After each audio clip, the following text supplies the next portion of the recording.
Hi friends, భూమి మీద మనుషులు జీవిస్తున్నారు, నీటిలో జలరాశులు జీవిస్తున్నాయి, ఆకాశంలో ఎవరూ నివసించరు కనుక భూగోళంపై జీవులన్నీ నేల మీద లేదంటే నీటిలోనూ జీవిస్తాయి. కాకపోతే ఆకాశంలో విహరించి తిరిగి భూమి మీదకు వస్తాయి. కొన్ని జీవులు మాత్రం నేల మీద నీటిలోనూ కూడా జీవించగలవు. భూమి ఉపరితలం మీద ఉన్న వాటిని మనం చూస్తున్నాం. మరి సముద్రంలో ఏముందో కూడా దిగి చూడగలుగుతున్నాం. అయితే సముద్రపు లోతుల్లో ఏముందో ఎవరికి తెలుసు?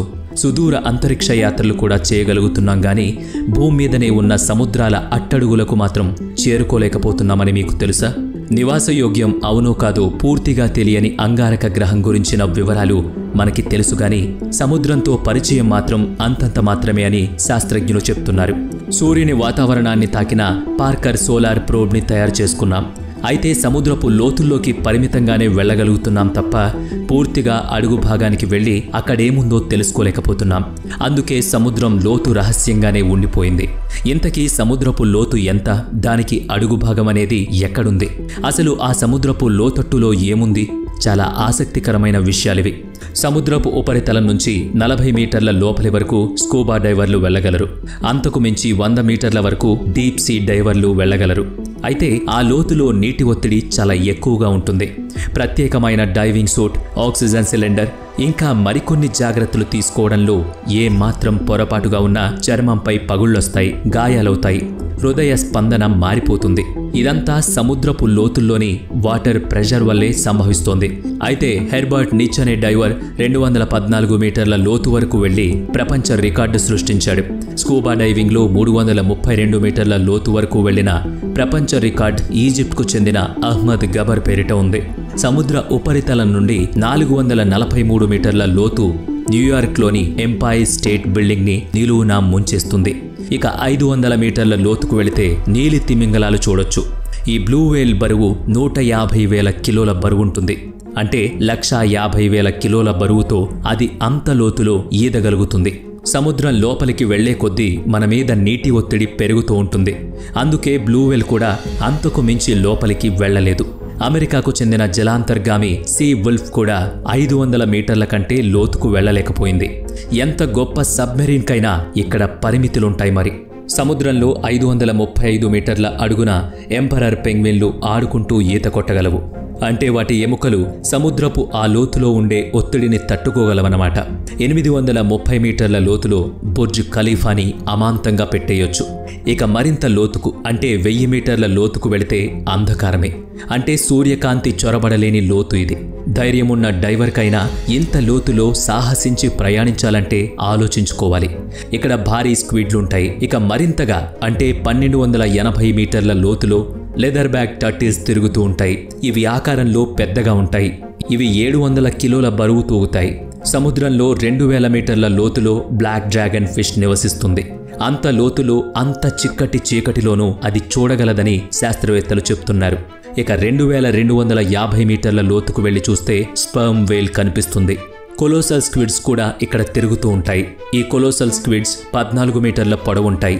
బరువు 750 కిలోలుంటుంది. దాని ఒక కన్ను మనం ఆహారం తినే పళ్ళెంలా ఉంటుంది. దాని టెంటికల్స్కి పదునైన దంతాలుంటాయి. వాటితోనే అది వేటాడుతుంది. ఈ లోతులో జీవించే స్పర్మ్ వేల్, కొలోసల్ స్క్విడ్స్ మధ్య పోరు జరగడం అతి సాధారణం. ఇక్కడ ఫోటోలో చూపిస్తున్న స్పర్మ్ వేల్ని గమనించండి. అది చనిపోయిందిలేండి, కానీ దాని శరీరంపై ఉన్న గీతలు కొలోసల్ స్క్విడ్ గీసినవే. ఇక సముద్రంలోని 3800 మీటర్ల లోతులోనే టైటానిక్ శిథిలాలున్నాయి. 4000 మీటర్ల లోతు నుండి అబిసల్ జోన్ మొదలవుతుంది. Fangtooth viperfish, anglerfish వంటి జీవులు ఇక్కడ నివసిస్తుంటాయి. ప్రకృతి చమత్కారం చూడండి. కన్ను పొడుచుకున్న కానరాని ఆ అంధకారపు సముద్రపు లోతులో ఉంటున్న యాంగ్లర్ ఫిష్ తల మీద టార్చ్ వంటి అవయవం ఉంటుంది. దాన్నుంచి వచ్చే కాంతితో అది చూడగలుగుతుంది. అంతేకాదు, అంతటి లోతులో జీవిస్తున్న జీవుల శరీరాల్లో ఏదో రూపంలో వెలుతురు పుడుతుంది. దీన్నే మనం బయోల్యూమినిసెన్స్ అని పిలుస్తున్నాం. ఈ కాంతి ఇన్ఫ్రారెడ్ కాంతి, అంటే మనిషి కంటికి కనిపించే వెలుతురు కాదన్నమాట. ఇంకా మరింత లోతులో 4781 మీటర్లకు చేరితే రెండో ప్రపంచ యుద్ధంలో మునిగిపోయిన యుద్ధ నౌక శకలాలు కనిపిస్తాయి. అయితే సముద్రం అడుగున ఏముందో తెలియాలంటే ఇంకా లోతుకు వెళ్ళాలి. అలా 6000 మీటర్ల లోతులో హడల్ జోన్ మొదలవుతోంది. ఇంత లోతులో మానవుని మీద నీటి పీడనం ఎంత ఉంటుందో ఊహించగలరా? మనిషి వీపు మీద జంబోజెట్ విమానాన్ని పెడితే ఎలా ఉంటుందో అలా ఉంటుంది. అక్కడి నుంచి 6500 మీటర్ల లోతు వరకు యుఎస్ తయారు చేసిన రీసెర్చ్ సబ్మెరీన్ మాత్రమే వెళ్లగలదు. దీన్ని DSV అల్విన్ అని పిలుస్తారు. ఈ సబ్మెరీన్ ద్వారానే టైటానిక్ అవశేషాల ఉనికి లోకానికి తెలిసింది. ఆపై 8848 మీటర్ల లోతులో ఎవరెస్ట్ పర్వతాన్ని కూడా కనిపించకుండా దాచిపెట్టేయొచ్చు. 1960లో డాన్ వాల్ష్, జాక్స్ పికార్డ్లు 10,916 మీటర్ల లోతు వరకు వెళ్ళొచ్చారు. అక్కడ వీరు ప్రయాణిస్తున్న సబ్మెరైన్ దీపాలు వెలుతురు తప్ప వేరే కాంతి లేదు. అప్పుడొక భారీ ఆకారం కలిగిన జీవి ఏదో వీరి వాహనాన్ని వెంబడిస్తూ వచ్చిందట. నీటి పీడనానికి సబ్మెరైన్ ఒకచోట పగులు ఏర్పడింది. ప్రమాదాన్ని గ్రహించి వారు నీటి ఉపరితలానికి తిరిగొచ్చేశారు. దాంతో వీరిని వెంబడించిన జీవి వివరాలు తెలియకుండా పోయాయి. ఇక సముద్రంలో 11,000 మీటర్ల లోతులో మరియానా ట్రెంచ్ ఉంది. దీన్నే సముద్రాల్లో అతి లోతైన ప్రాంతంగా చెప్తారు. ఛాలెంజర్ డీప్ అని దీనికి మరో పేరుంది. మనిషి చేరుకున్న అతి లోతైన సముద్ర ప్రాంతం ఇది. అయితే సముద్రం ఇంకా లోతుంది. కానీ ఇప్పటిదాకా అయితే ఎవరూ ఆ పరిధిని దాటి మరింత లోతుకు వెళ్లలేదు. అయితే ఈ లోతుల్లో ఎన్నో ప్రమాదాలు ఎదురవుతాయి. అది నీటి ఒత్తిడి మాత్రమే కాదు, అక్కడ పేరు తెలియని జీవుల నుంచి కూడా. పరిశోధన కోసం 11,000 మీటర్ల లోతుకు పంపించిన అండర్ వాటర్ టెస్ట్ వెహికల్ని ఏదో భారీ జంతువు బలంగా పట్టుకుంది. ఎంత ప్రయత్నించినా దాన్ని విడిపించడం కుదరలేదు. కాసేపటికి ఆ జంతువే దాన్ని వదిలి వెళ్లిపోయింది. ఆ వాహనాన్ని పైకి లాగి దానిమీదున్న గీతల గుర్తుల్ని పరిశీలించారు. ఆ పంటి ఘాట్లు మెగలోడెన్ అనే షార్క్వి అని తేలింది. మెగలోడెన్ షార్క్ భూమి మీద అతి భారీ షార్క్. ఇంతకంటే భయంకరమైన జీవులు సముద్రపు లోతుల్లో ఉన్నాయని శాస్త్రవేత్తల అంచనా. అయితే అవేమిటో మాత్రం కనిపెట్టాల్సి ఉంది. మనకు తెలియనంత వరకు మెగలోడెస్ షార్క్ మాత్రమే ఇప్పటి వరకు అతి భయానక సముద్ర జీవి. అయితే ఇవి లక్షల సంవత్సరాల క్రితమే అంతరించిపోయాయని ఇంతకాలం భావించారు. అవి మరింత లోతుల్లో ఇప్పటికీ జీవించి ఉండొచ్చని ఇప్పుడు అనుమానిస్తున్నారు. సముద్ర గర్భంలో అడుగుతట్టులో క్రియాశీల అగ్నిపర్వతాలు కూడా ఉంటాయి. వాటి నుంచి లావా పెళ్ళుబుకుతూ ఉంటుంది. అలాంటి ఉష్ణ ప్రదేశంలో కూడా షార్క్ చేపలు తిరగడం శాస్త్రవేత్తలు గమనించారు. అతి లోతైన సముద్ర అంతర్భాగంలో వేడివేడి లావాని వెలిగక్కుతున్న అగ్నిపర్వత ప్రాంతాల్లో షార్క్లు తిరుగుతూ ఉండడం జీవశాస్త్రజ్ఞులకు అంతుపట్టడం లేదు. కారణాలు ఇంకా పరిశీలిస్తున్నారు. మారియానా ట్రెంచ్ మనిషి చేరుకున్న అతి లోతైన సముద్రపు లోయ అని కదా చెప్పుకున్నాం. శాస్త్రవేత్తలు ఏం చెప్తున్నారో తెలుసా? ఇంత లోతుకు చేరిన మనిషి సముద్రాన్ని అన్వేషించింది 5% మాత్రమేనట. ఆశ్చర్యంగా లేదు? ఇంకా పరిచయం లేని ప్రాంతాలు, అంతుచిక్కని రహస్యాలు సముద్ర గర్భంలో ఉన్నాయని తెలిస్తే భలే ఉత్సుకత కలుగుతుంది. ఏముంది ఆ సముద్రపు లోతుల్లో? మానవుడికి అదేంటో తెలుసుకోవాలనే జిజ్ఞాస దేనికి? మానవాళికి లేదా పర్యావరణానికి దానివల్ల ఏమైనా ప్రయోజనం ఉందా? లేక కేవలం సైన్స్ సంగతులు తెలుసుకోవాలనే బలీయమైన కోరిక మాత్రమేనా? ఈ భూమి పుట్టుపూర్వత్రాలు ఏవైనా తెలుస్తాయనా? ఆనాటి సాక్ష్యాలు ఏవైనా సముద్రపు చిట్ట చివరి అడుగు భాగంలో ఉంటాయంటారా? మీకేమన్నా ఈ విషయమై ఆసక్తి ఉండి మీ వద్ద కొత్త సమాచారం ఏదైనా ఉంటే తప్పక మాతో పంచుకోండి. కాస్త వేరే విధంగా ఆలోచిద్దాం. సముద్రపు అడుగు భాగంలో చరిత్ర, పూర్వకాలపు నాగరికత చిహ్నాలు ఏవైనా లభించే అవకాశం ఉండొచ్చంటారా? సముద్ర మట్టాలు ఇప్పుడు ఉన్నట్టు గతంలో లేవు, అప్పుడు ఉన్నట్టు ఆరంభంలో లేవు. కనుక ప్రాచీన నాగరికతల శిథిలాలేవైనా ఉండొచ్చేమో ఏమో తెలియదు. పోనీ ఇంకా ఏవైనా ధన కనక వస్తు వాహనాలు, రత్న మాణిక్యాలు దొరుకుతాయంటారా? అవేం కావు. కానీ అంతకంటే ముందు మనం భూగోళం ఆవిర్భావ, స్థిరత్వాల గురించి తెలుసుకోవాలి.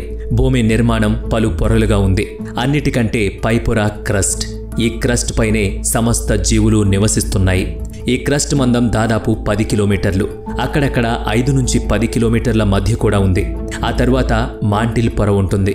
క్రస్ట్కి కిలోమీటర్ లోతులో సహజ ఇంధనాలు లభిస్తాయి. భూమిపై జీవజాలం తుడిచిపెట్టుకుపోయినప్పుడు అవి సముద్రపు అడుగు భాగానికి చేరుకుని పేరుకుపోయి డీకంపోజ్ అయిపోయి లక్షల సంవత్సరాల్లో చమురులాగా తయారయ్యాయి. అలాగని సముద్రపు అడుగున సహజమైన శిలాజ ఇంధనాలు మాత్రమే ఉన్నాయని అనుకోవడానికి లేదు. ఇంకెన్నో ఉన్నాయి. సముద్రపు అడుగున నదులు ప్రవహిస్తున్నాయని మన శాస్త్రవేత్తలు కనుగొన్నారు. ఇదెలా సాధ్యం అనేదే ఎవరైనా సాధారణంగా అడిగేది. అయితే ఇది సాధారణం కాదంటోంది విజ్ఞాన శాస్త్రం. ఎన్నో పరిశోధనలు జరిగాయి. మెక్సికో సముద్రం లోతట్టులో ఒక నదిని కనుగొన్నారు. పరిశోధకులు ఈ నదీ ప్రవాహానికి సినోట్ యాంజిలిటా అని పేరు పెట్టారు. ఇది సముద్రపు అడుగున దాదాపు 150 అడుగుల వరకు కూడా ప్రవహిస్తోంది. అయితే ఇది త్రాగునీరు కాదు, ఉప్పు నీరు. నల్ల సముద్రం అడుగున కూడా అతిపెద్ద నదీ ప్రవాహాలను కనిపెట్టారు. ఇవి సముద్రం అడుగున 150 అడుగుల వరకు గంటకు 6 కిలోమీటర్ల వేగ గతితో ప్రవహిస్తున్నాయి. వీటికి వేగం సూర్యకాంతి ద్వారాను సముద్ర అలల ప్రవాహాల ద్వారాను అందుతోంది. సరే, సముద్రం అడుగున నదులు ఎలా ప్రవహిస్తున్నాయో తెలుసా? మన సైంటిస్టులు ఆ సంగతి కనుగొన్నారు. భూభ్రమణం, సముద్ర జలాల సాంద్రత, సముద్ర జలాల ఉష్ణోగ్రతల ప్రభావంతో సముద్రాంతర్భాగ నదులకు ప్రవాహ గతి అందుతోంది. సూర్యరశ్మి సముద్ర జలాల్లో వేర్వేరు చోట్ల వేర్వేరు ఉష్ణోగ్రతలను అందిస్తుంది. భూమి నిరంతరం భ్రమణాలు చేస్తూ ఉండడం మూలంగా సముద్ర మట్టం మీద తక్కువ స్థాయిలో వాటర్ కంటెంట్ పుడుతుంటుంది. వీటి వల్ల కూడా సముద్రపు అడుగున నదులు ప్రవహించగలుగుతున్నాయి. ఇలా ప్రవహిస్తున్న నదుల్లో అతి పెద్దది అంటే పొడవైనది గల్ఫ్ స్ట్రీమ్. భూమి మీద నదులన్నిటినీ కలిపి ఒక్కటిగా చేస్తే వస్తే జలరాశి కంటే ఎన్నో రెట్లు ఎక్కువ నీరు గల్ఫ్ స్ట్రీమ్లో ప్రవహిస్తోంది. ఈ ప్రవాహాల తీరు అంతరిక్ష ఉపగ్రహాల ద్వారా కూడా గమనించబడుతుంది. సముద్రం గురించి మనిషికి 5% తెలుసనుకుంటే మిగతా 95% సముద్ర ప్రాంతంలో ఏముందో ఊహించడం, ఆధారాలను బట్టి అంచనా వేయడం మాత్రమే చేయగలుగుతున్నాం. మనకు తెలియని జీవజాలం ఏదో ఉండుండొచ్చని. అన్నీ కూడా అతి భారీగా ఉండొచ్చు. Giant tube works, vampire squids ఉండొచ్చు. ఇంకా కొత్త ఇంధన వనరులు ఉండొచ్చు. ఖనిజాలు లభించొచ్చు. ఆ సహజ ఇంధన వనరులు ఆయా దేశాల అభివృద్ధికి దోహదపడొచ్చు. ఇవన్నీ ఒకే ప్రదేశంలో ఉన్నాయని కాదు. భూమి మీద సముద్రాలు విస్తరించిన వివిధ ప్రాంతాల్లో ఆయా ప్రదేశాల్లోని లోతుల్లో హెచ్చుతగులుంటాయి. ఒక్కో చోట ఒక్కో లోతుంటుంది. అలాంటి అన్ని లోతట్టు సముద్ర జలాల్లో నివసిస్తున్న వివిధ జీవుల గురించి, అక్కడి పరిస్థితుల గురించి చెప్పుకున్నాం. మనం చూడని సముద్రపు లోతుల్లో ఏముండొచ్చని శాస్త్రవేత్తలు ఊహిస్తున్నారో ప్రస్తావించుకున్నాం. ఇక ఇప్పుడు మీకు తెలిసినవి చెప్తే మిత్రులతో పంచుకుందాం. ఈ వీడియో నచ్చితే లైక్ చేయండి, షేర్ చేయండి. అలాగే ఇప్పటివరకు మన ఛానల్ని సబ్స్క్రైబ్ చేసుకున్నట్లయితే ఇప్పుడే సబ్స్క్రైబ్ చేసుకొని బెల్ ఐకాన్ని క్లిక్ చేయండి. నెక్స్ట్ వీడియోలో మళ్ళీ కలుద్దాం. Thanks for watching.